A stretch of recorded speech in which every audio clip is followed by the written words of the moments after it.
दोस्तों, विपत्तियों का सामना करने से ही विपत्तियों का समाधान हो सकता है। मैं हूं आपके साथ आरजे इंदु, रजनी के माथे की बिंदु। और अगर आपने अभी तक ये चैनल सब्सक्राइब नहीं किया है तो सबसे पहले चैनल को सब्सक्राइब कर लीजिएगा और बेल आइकन जरूर दबा लीजिएगा। आज की कहानी लेकर आई हूँ महाभारत के काल की। एक बार भगवान श्री कृष्ण और बलराम कहीं जा रहे होते हैं। चलते चलते शाम हो जाती है। अब श्री कृष्ण बलराम से कहते हैं कि बलराम, हम ऐसा करते हैं कि आज की जो रात यहीं पर ठहर जाते हैं और सुबह होते ही हम फिर से अपने गंतव्य की ओर चल पड़ेंगे। अब बलराम कहते हैं कि भगवान, यह बहुत खतरनाक जगह है और यहाँ पर बहुत सारे जंगली जानवर रहते हैं। हम ऐसा करते हैं, हम जाग कर ये रात बिताएंगे और सुबह होते ही यहाँ से चले जाएंगे। भगवान श्री कृष्ण बलराम से कहते हैं कि बलराम, ऐसा करते हैं, पहले मैं सो जाता हूँ, तुम पहरा देना, और फिर तुम सो जाना और तुम्हारे लिए मैं पहरा दूंगा। बलराम इस बात के लिए सहमत हो जाते हैं।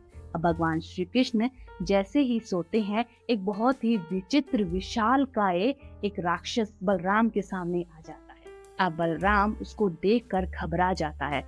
राक्षस बलराम के ऊपर चिल्लाता है।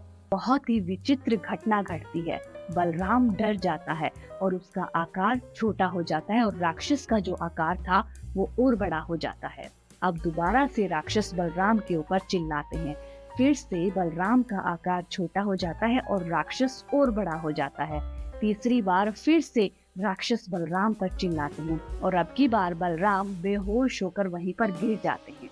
अब श्री कृष्ण एकदम से उठते हैं और देखते हैं कि बलराम तो सो रहा है।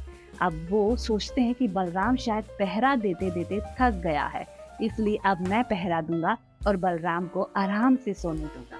तभी वही राक्षस दोबारा से आता है और श्री कृष्ण के सामने चिल्लाता है। अब श्री कृष्ण उससे बहुत ही प्यार से और सहजता से पूछते हैं कि भाई, तुम क्यों चिल्ला रहे हो, तुम्हें क्या चाहिए।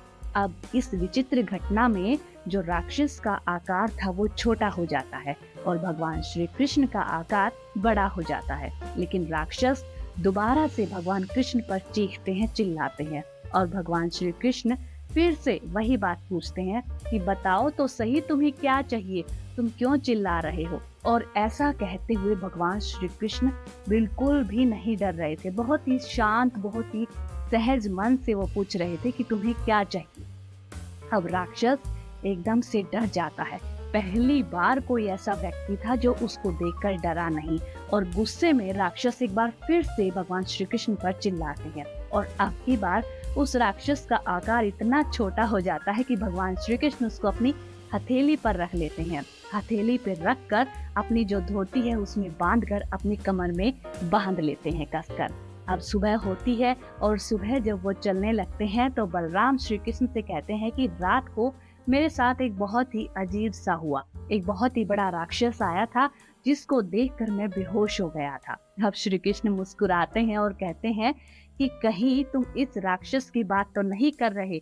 भगवान अपनी कमर में बांधे हुए उस राक्षस को खोलकर हथेली पर रखते हैं और बलराम को दिखाते हैं। अब बलराम एकदम से कहते हैं, भगवान, राक्षस तो यही था, लेकिन इसका आकार इतना छोटा कैसे हो गया। मैंने जब ये देखा था तो ये बहुत बड़ा, बहुत विशालकाय था। तब भगवान मुस्कुराते हैं और कहते हैं कि जब हम किसी समस्या का सामना करते हैं और उस समस्या से डर जाते हैं तो वो समस्या हमारे ऊपर हावी हो जाती है। वो हमें अपने नियंत्रण में कर लेती है और हम उस समस्या में घिर जाते हैं। लेकिन अगर हम उस समस्या का सामना करते हैं, डटकर मुकाबला करते हैं, तो वही समस्या हमारे सामने छोटी हो जाती है और उसका हम सामना आसानी से कर पाते हैं।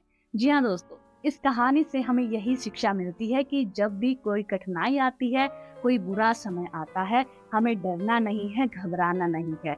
किसी भी परिस्थिति में जो भी सिचुएशन है उसको अपने ऊपर हावी नहीं होने देना है।